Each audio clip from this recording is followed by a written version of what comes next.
Hello, I greet you all. Welcome to my YouTube channel. This is God's Love, and you are at Late Nights with God's Love. If this is your first time of coming across my channel and my videos, if you like the videos you've seen, please do well to like them, subscribe to the channel. It's free with a Gmail account. Share with your friends and your loved ones, and hit the notification bell to know when I'm going to drop another video. And thank you for stopping by. Okay, our topic today is how to treat your clients well, how to handle them professionally and make them glued to you. We all know that the business world is very competitive now. So you need to make sure you manage the relationships you have with your clients, and make sure you keep the genuine ones, especially those ones that are giving you good income, making you make profit in your business. Make sure you don't lose them. But you should, try to treat everyone well, right? And make sure you don't jeopardize that relationship, because your customer, they say, is the one that pays you. They are the ones that pay you. So while you scout to get new ones, the ones you have, make sure you treat them well so that they continue to be loyal to you and become your ambassador. Okay, so I'm going to go over some tips that could help you, which have been proven generally to help everyone that applies them. Okay, number one is be sincere with your clients. Be genuine, be open. Love them for who they are, not for their pockets. There's an aura you are going to give out. You give yourself away if you are just there for their pockets. One day they're going to find out, and nobody likes to be used. If you're just using them just to get what they have and move on to the next person, you don't even care what happens to them, they're going to find out, and nobody wants that. Okay, so be genuine with them, be sincere with them, be sincere with your intent, have their interest at heart before their pockets. Let me give an example. Like, let me say you're selling stuff and you start hiding the maybe your what you're selling has some deficiency, or it is damaged in some sort. Probably you go and package it, hide that part that has some damages, just to sell it, just to give it to your clients. They just buy. No, you can even put there no refund after payment. When they get home and find out that what you sold to them is not what you portrayed it to be. The good ones might come and tell you that look at what happened. Then the bad ones will just probably trash it or just manage whatever you sold them, and that's the last you see them. So people can offer discounts. Okay, be genuine, be open with them, be sincere. Oh, this has a fault. This product has some fault.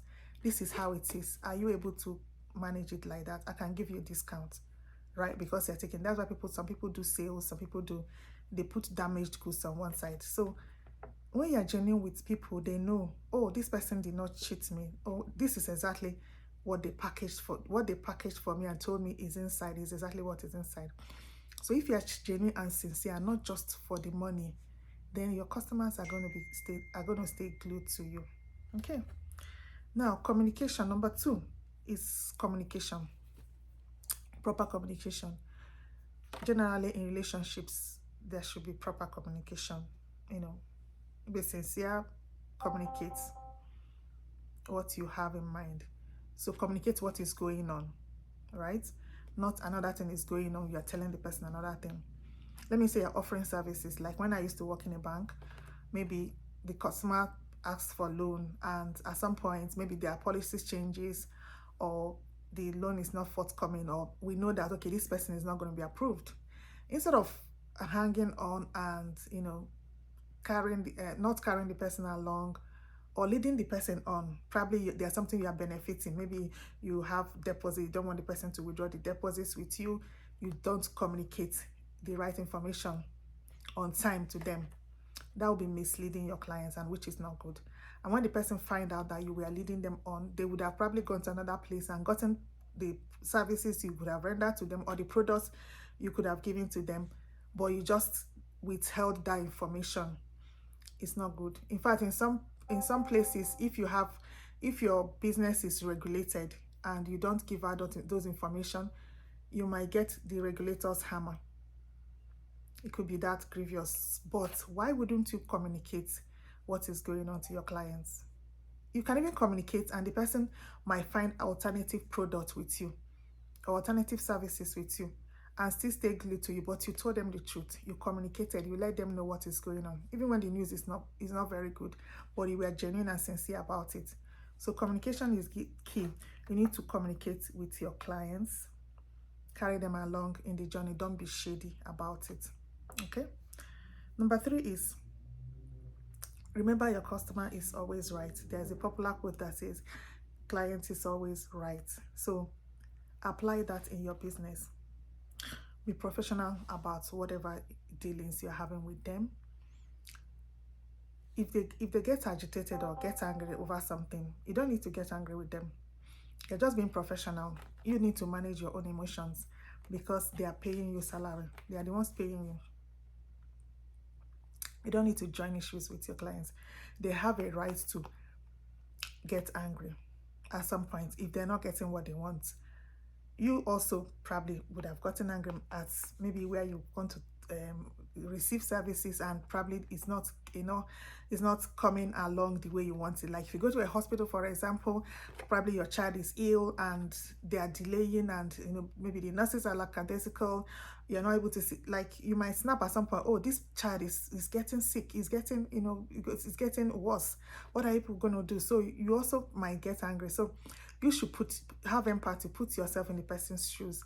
The person is not just trying to be angry for nothing. Even if the person is trying to be angry for nothing, find a way to pacify them. All right, except if the person starts being very abusive, then in some places they can even use the security operatives to take you out.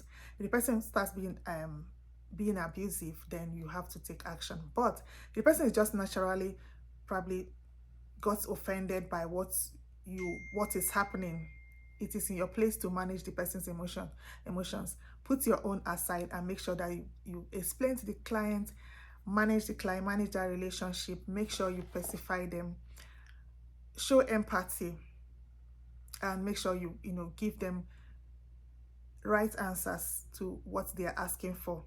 So like somebody coming, maybe you have a brick and mortar business, somebody comes into your premises and you're supposed to resume at 9, and maybe the person has another appointment at 9:30, believing, okay, I'll finish this by 9:15, 9:20 and go for other appointment. But for one reason or another, maybe you were held up in traffic, you couldn't also make it at 9, and the person gets grumpy, and when you come, the person is angry. It's not a time for you to say, so what? Now you should explain to the person, oh, sorry, see what happened. Okay, don't worry, I can bring my services to you, I can give you a call, I can book another appointment. Just pacify the person. They said a good talk brings about peace. So if you now explain to the person, this is what is going on, and make them feel important at that point and not taking them for granted, of course they're going to stay glued to you. They're going to also have, everybody is human, they're going to have a human heart and stay glued to you. Find out, know that oh, you have their interest at heart, not just for their pockets. Okay, now number 4 point is you need to bond professionally with your clients. I'm not saying go start having a romantic relationship with your clients, but because in fact, in some professions, maybe you are a doctor or you are a lawyer, or you have a position that you offer services to people, and probably in an advantage position, and you go start having romantic relationship with your clients. It's even some places is against the law, and the hand of the law might get to you. But you need to bond with your clients, to have a professional bonding, what I call professional bonding. Just listen to them, allow them rant if they have to. Listen. That listening skill is very important. You don't talk when they are talking. You don't talk over their heads. Allow them to finish talking. Allow them to onboarding. you know, have their interest genuinely at heart. When you listen to them, say all they want to say, even if you feel they are gibberish, even if you feel they are repetitive, just listen to them before you offer what you need to offer, either offer your advice or services, or allow them make their choices. If you have a shop, someone comes to, I want to buy a dress, or I want to buy whatever you are selling, allow them go around and make the choices. Whatever they want that is not jeopardizing your own business or your own life, allow them. If they want to take pictures, allow them, right? If so far it's not they are not taking professional pictures, probably to go, use against you or something, just let them be. Like, be passionate, bond with them the way you normally bond with anyone else, but professionally. Don't go personal, don't go kissing them, or don't go personal, but bond with them professionally. When somebody is relaxed with you, the person, if you render any services or sell anything, they'll first of all call you. Even when they get better prices somewhere else, they're going to call you because they have that bond with you already. They feel relaxed. Make them feel comfortable, make them feel relaxed. That's why some places, when you go in some places, especially in this part of the world where I am, they ask you if you're going to take coffee. They keep coffee, tea, whatever, snacks, just to make you comfortable, make you relaxed. So how to, depending on the kind of business you run, how to bond professionally with your clients is very, very important. And that will help you a lot to make them stay glued to you. Now, your clients relationship with you should be very confidential. If you have any sensitive information about them, it's not a time to start going, oh, do you know when I went to this person's house, the husband slapped. It's not a time to use information you have about them against them. In some places, in some professions, or in some client relationships, you even sign some documents that you are not going to disclose whatever you know. So when the person finds out that, oh, you are using their information, maybe you are selling their information, maybe you are using it to crack jokes, or maybe you are using it to do whatever you feel like, the person is not going to be comfortable with you. The good ones will call, it might even put you in trouble. The person can even sue you. So it's very important that you remain confidential. The ones that don't want trouble might just take their business somewhere else. So it's not a time to use one client, pit one client against the other. Don't do shady things. It doesn't pay. You're not going to grow your business like that. Even if you grow your business, at some point it might come crashing down, or even work against you, because when everybody finds out that this is what you're doing, they're going to call it quits. Nobody wants to, even you yourself wouldn't want to be messed up like that. So please be professional and confidential. Remain confidential with your clients. Whatever they have, like whatever they've told you, or whatever you know about them, let it just be between you and them, except if they've granted you permission to use it, wherever you want to use it. Okay. Then number 6, right? Number 6 now. I've said the first one is be sincere, genuine. The second one is communication, proper communication. Then number 3 is your customer is always right. Make sure you pacify them. Then number 4, bond professionally. Number 5, remain confidential. Number 6 is be competitive in your pricing. Don't cheat them. Probably maybe there's a price reduction in something, for example, and there's a price reduction, but probably the client doesn't know about that at that point. But because they trust you, they know you, they regard you as their person, you take advantage. Instead of telling them, oh, this price of this thing has come down, generally, you still make profit selling at that reduced price. You cheat them. You just push your products to them without looking back. That is not good. Be competitive in your pricing. When prices go down, let them know that sometimes people even give you refunds. And long after you've bought something, they send you a refund. Oh, you overpaid for this thing. They send it to you. So don't cheat your clients. Okay, don't cheat your clients. Remain competitive. That's why before you buy anything, before you buy your services, or before you buy your products, make sure that it's also very competitive, so that you don't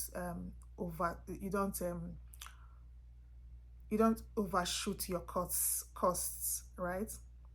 Just if you buy at high price and you're selling at high price, your clients might find out, oh, your prices are very expensive, and go somewhere else. So make sure the services you are getting, if you're buying anything in bulk, what you're getting is also very competitive, so that you also remain competitive to your clients. You mustn't sell the cheapest, but don't be exorbitant, right? You mustn't sell the cheapest.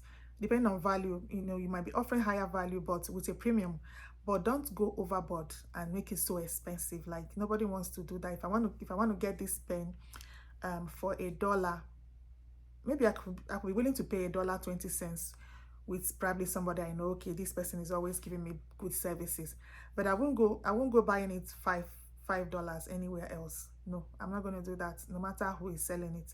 So just remain competitive. Make sure that you are not going overboard in your pricing. Okay, now I will make this 8. I wanted to make it 7, but I have another point now. Now, the 7th point is offer your clients periodic gifts. Okay, you can check your books, check your budget, check your books.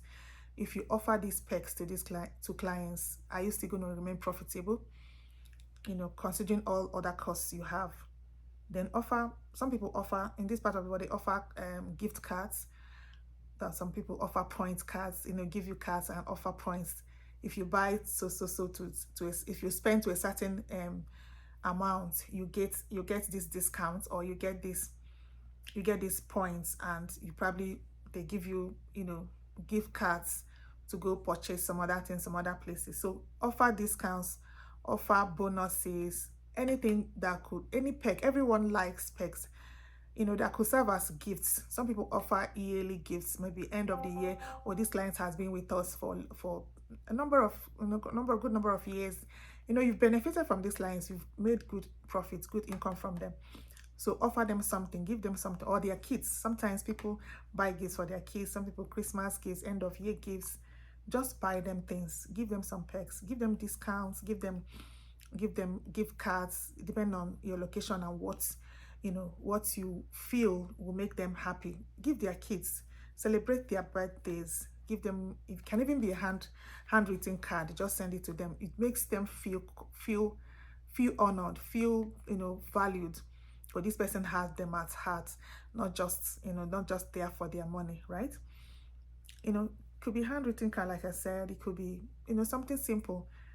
Build that into your cost, and make sure that you calculate everything, and you are not going to run at a loss by doing that. I'm not saying you should go buying a car for your clients, but just give them something periodically. People that been there for you, depending on what you value. If you value longevity of their loyalty to you, or amounts they have spent, just give back.